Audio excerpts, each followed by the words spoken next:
ደመና የለም አይታየኝም ባይኔ ነፋስም የለም አይታየኝም ባይኔ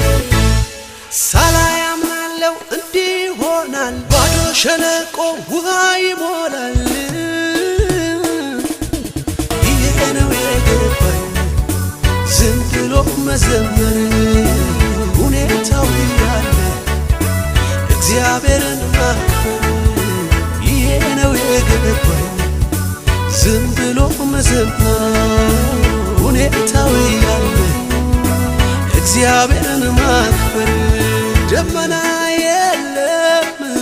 አይታየኝም ባይኔ ነፋስም የለም አይታየኝም ባይኔ